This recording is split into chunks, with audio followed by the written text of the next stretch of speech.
सोचो, एक ऐसा लड़का जो इतना गरीब था कि अपने खाने के लिए उसे सड़क पर खड़ा होकर नूडल्स बेचना पड़ता था। एक फटा हुआ बैग, धूल से भरी सड़कें और आंखों में सिर्फ एक सपना। वो लड़का था ली ब्यूंग चुल, वही इंसान जिसने आगे चलकर सैमसंग कंपनी बनाई, जो आज 350 अरब डॉलर से भी ज़्यादा की वैल्यू रखती है। लेकिन कहानी यहीं से दिलचस्प होती है, क्योंकि सैमसंग सिर्फ एक कंपनी नहीं, एक सोच थी। कभी हार मत मानो। साल था 1910। कोरिया के छोटे से गांव उलियोंग में एक बच्चे का जन्म हुआ। परिवार में सब किसान थे, जमीनें थी, जिंदगी सिंपल थी। लेकिन जब जापान ने कोरिया पर कब्जा किया, तब सब कुछ बदल गया। घर की जमीन छिन गई, पैसे खत्म हो गए और उस छोटे से बच्चे की आंखों में मजबूरी ने घर बना लिया। हर सुबह वो छोटा ली उठता और राइस केक, सब्जियां और सूखी मछलियों को बेचने निकल जाता। नंगे पैर, बिना जूते, ठंडी सड़कों पर चलता हुआ। लेकिन अंदर कुछ था जो उसे रोक नहीं पा रहा था, एक आग, कुछ बड़ा करने की आग। ली ने ठान लिया कि गरीबी उसकी पहचान नहीं बनेगी। वो मेहनत करने लगा और आखिरकार टोक्यो की वासेदा यूनिवर्सिटी में दाखिला पा लिया, जो उस समय की किसी गरीब कोरिया लड़के के लिए नामुमकिन जैसा था। पर जिंदगी आसान नहीं थी। एक साल भी पूरी नहीं हुआ कि उसने अपनी पढ़ाई छोड़ दी। पैसे खत्म हो चुके थे, हालत ने फिर से उसे झुका दिया। लेकिन वहीं से शुरू हुई उसकी दूसरी यात्रा, सपनों की असली शुरुआत। साल था 1938। ली की उम्र सिर्फ 28 साल थी। जेब में मात्र $27, यानी आज के लगभग 40,000। लेकिन दिमाग में एक प्लान था और दिल में यकीन। उसने शुरू की एक छोटी सी ट्रेडिंग कंपनी, नाम रखा सैमसंग सनगो। सैमसंग का मतलब होता है 3 सितारे, क्योंकि एशियाई संस्कृति में 3 का मतलब होता है बड़ा, मजबूत और हमेशा टिकने वाला।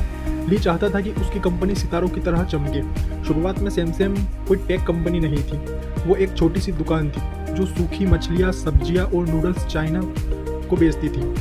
लेकिन ली का एक सिंपल रूल था, सिर्फ बेस्ट बेचो, कभी चिट मत करो। लोगों ने उसे भरोसे से पहचाना। धीरे धीरे उसका बिजनेस चल पड़ा, पर किस्मत को शायद अभी उसकी परीक्षा लेनी थी। 1950 में कोरिया वार शुरू हुई। सैमसंग के सारे वेयर हाउस तबाह हो गए।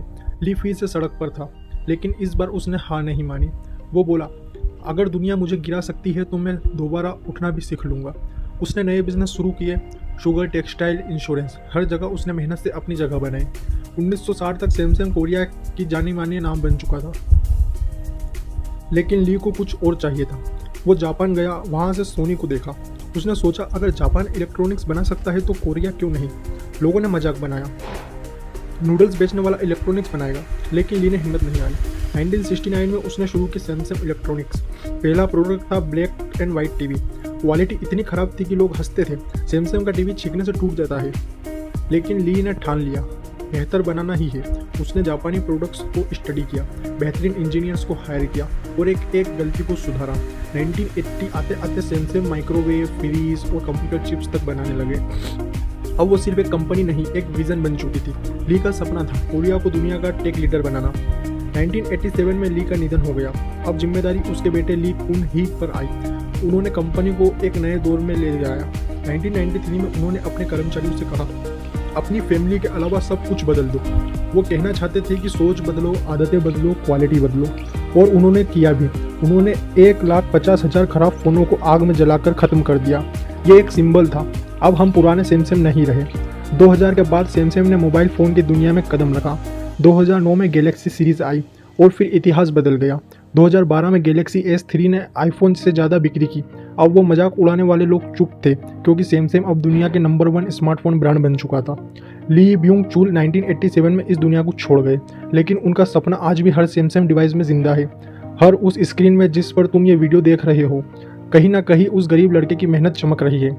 उनकी कहानी सिखाती है, सफलता वहीं से शुरू होती है जहां बहाने खत्म होते हैं। गरीबी, मुसीबत, हार, ये सब बस एग्जाम होते हैं। जो टिक गया वह जीत गया। सोचो, अगर ली हार मान लेता तो शायद आज सैमसंग नहीं होता।